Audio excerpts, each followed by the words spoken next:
Hello everyone. In this video I'm going to show you how to use the Google Classroom Creator script to automate the creation of Google Classrooms for you.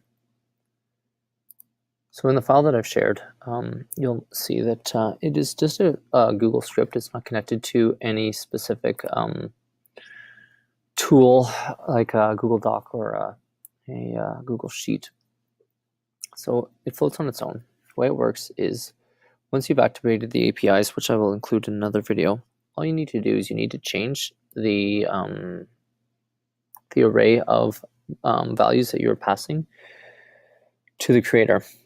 Typically, we ran this in batches of 20. So you see here I have 1, 2, 3, 4, 5, 6, 7, 8, 9 schools. That's the 3-letter acronym for our schools. So there's 9 iterations that we're going to run through, or 9 schools we're going to run this through. This is for the creation of the booklets for grade 6. You can see here how it creates all these classrooms based on this convention down here of the section.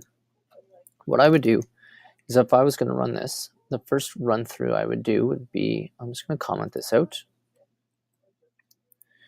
First time I ran it, I'd just run it for school array.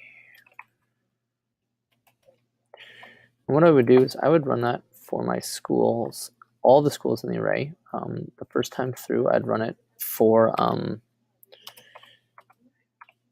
the grade 3s, and then I'd rerun that same script through for the grade 6s. So if I ran this right now, it would make me 6 versions of this, 6 classes for this acronym. So it would make me a grade 6 booklet for math, a grade 6 booklet for math, a grade 6 language booklet, 6 language booklet, 6 language booklet, and 6 language booklet. Once I've finished running that, then I'd go ahead and change these titles, and then I'd rerun the code. So I go through, change it, and then rerun it. And then once I'd rerun it, I'd have grade 3 and 6 classrooms made for all the booklets for all the acronyms in the array. And as I said up here in the top comment, run it in batches of 20 because otherwise you time out. This is a lengthy process. I'll just kind of quickly save my work. I'll just run a sample here. So I'm going to click play. And so you can see up here it's running the function create a course. If it times out, you will get a red dialog that will appear at the top here. And then meanwhile over here in my Google Classroom Creator, this will then, the classes will show up as active. And so I by default coded it so that way it's not provisioned, asking you to accept or decline. It instead is asking, it just automatically enters it in as accepted.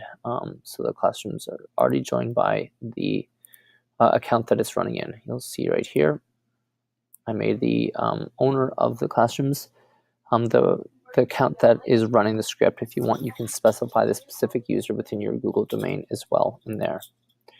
And this takes some time. So basically it slowly runs through, and what will happen is the booklets or the classrooms will slowly populate here. And then you're basically done. Once you're done, I will be making a video on how to run the sorter, and that basically will inventory all the Google Classrooms you've ever made and then sort them. So I'll be making a video, and you can see all of a sudden here comes my classrooms populating up. So there's my 2 math booklets. You can see grade 3 section 2, grade 3 section 1 are showing up quite nicely, which is exactly what we wanted. And then the next thing that'll happen is the language booklets will be created after the 2 math booklets. So if I go in there, it just takes some time. It's not really a fast process, but that's why you run it in batches of 20, and typically I'd run this, kind of walk away, work on some other stuff, and then come back and just ensure that I had enough or that everything had run successfully. But you kind of get the idea. You know, it's successfully running right there, and you can come back and check. And those, as I said, those classrooms will automatically appear. I hope this video has been successful and helpful, and I'll make the next video on how to run this script, which inventories and kind of categorizes and helps you sort through your booklets for population of the EQ8O documents to them. Take care.